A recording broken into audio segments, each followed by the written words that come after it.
Once upon a time, there was a young boy named Zico who lived with his father in a village. Zico's father planted a tree near their house, and the tree was watered every day by Zico's father.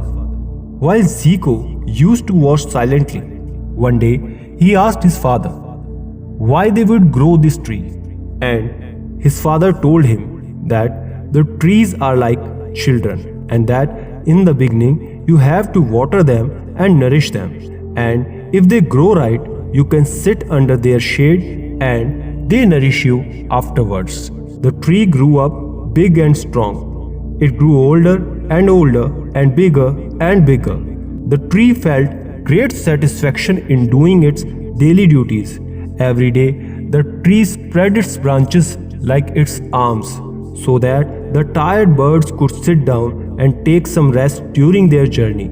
It grew in the abundance in shady leaves, which gave relief to the animals and humans from the heat of the sun. It grew fruits too, which dropped down and fulfilled the hunger of beings. It also had beautiful flowers that calmed down the minds and hearts of those who watched them. Its roots run deep and helped drain the water in the thirsty earth. It absorbed the carbon of the air and returned happy and fresh air back to the creation. The tree led a very happy and satisfied life. Years passed and the tree left no day wasted to serve the planet. It had lost itself and the duty of its existence.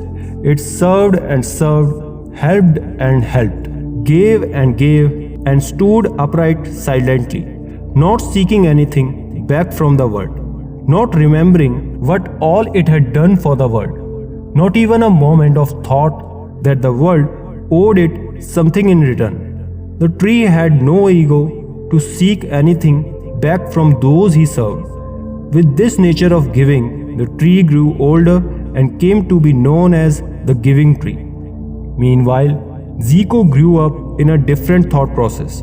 He grew up as a seeker, totally opposite to the tree, which his father grew, which was a giver. Zico was a selfish man. He had a lot of greed. His desires were never ending. Whenever his desires could not be fulfilled, Zico grew angry and upset, picking up and throwing things around. And whenever his desires got fulfilled, he immediately had another set of desires. So in this way, Zico lived unhappily, seeking, being greedy, and ever unfulfilled. He was caught in the mischievous cycle of desires, which, when unfulfilled, always led to anger, and when fulfilled, led to new desires. A typical cycle of desire. Due to Zico's angry nature, he was abandoned by his friends, his wife, his children, and in the end, his village. He was left all alone. He became homeless. He felt that all his life he had worked and lived for his family, his friends, his neighbors, and his community. And today, he was abandoned and was left alone by everyone. He went into self-pity mode. The feeling of self-victimization and self-pity swallowed him, and he lived his life cursing the world and calling out loud that the world used him. He would walk around the village like a madman, screaming out loudly, "This world has abandoned me and used me." And eventually, he sat down under the shade of the tree which his father had planted. The tree, as usual, was singing in the joy of his daily service to the world, with birds on its branches, eating its fruits and enjoying its shade. The tree had lost itself in the joy of serving the world, when suddenly its meditation and its duties were broken by Zico, sitting along its trunk and crying, "Zico, what happened?" The giving tree asked when he saw him crying. "Can't you see yourself?" Zico replied, "The world used me. Everyone has used me.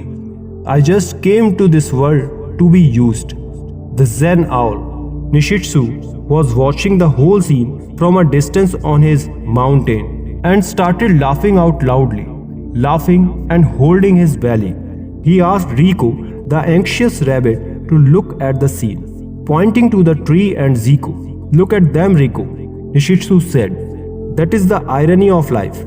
One man has lost himself in the grief of existence just because he wants and wants. That man feels heavy, so he will suffer and will die craving the other. Whereas the tree has lost itself in the bliss and joy of giving and giving. That tree will blossom even more. It feels rise to the highest heavens. Both were planted by the same man, but both have taken different paths. Both got used by the world. We all are here to be used by the world, and it is a wonderful thing to be used by existence."